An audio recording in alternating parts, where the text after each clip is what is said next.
right, it's Wednesday, week 4, training for the London Marathon, since this is now a running channel, because that's all I talk about. And maybe if I channel it through a YouTube channel, I can be less annoying to the people around me. Goal is 2:40.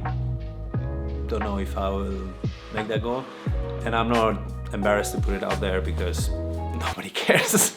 It's supposed to be a deload week in which I run a little bit less or with less intensity. So I thought I would talk a bit more about my background as a runner. I started running consistently in 2023. I ran my first marathon in Amsterdam 2023.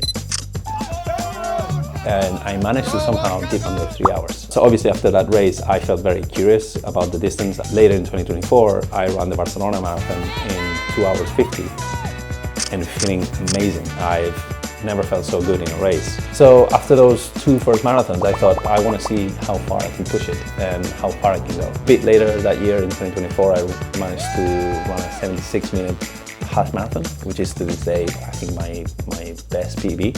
But predictably, I got injured because my legs couldn't sustain the level at which I was working out. And I just got a hamstring tendinopathy. Maybe overdoing it a little bit, maybe I was running more miles than I should have, or quicker than I should have. Maybe I wasn't taking my easy days easy. So the point is, I spent most of 2025 trying to recover from an injury. On the plus side, it introduced me to cycling, which, hey, I did a couple of trips that were fantastic, and I hope I get to do more of that this year when the weather is a bit better. At the moment, just cycling in my room.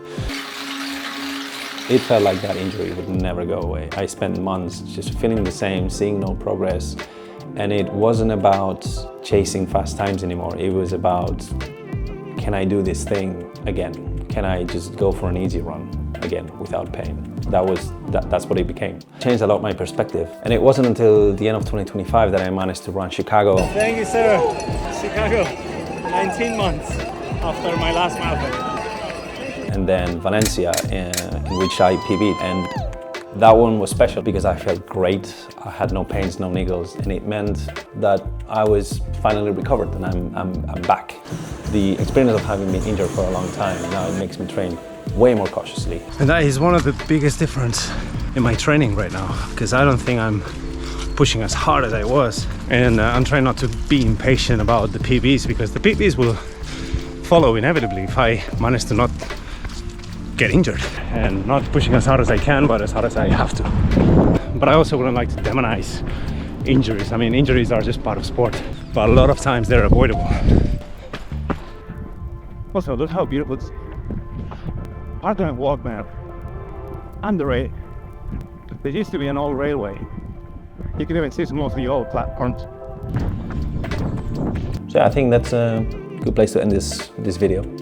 I'll keep it nice and short. It's not been a very interesting week when it comes to running, so less is more. Anyway, see you next week.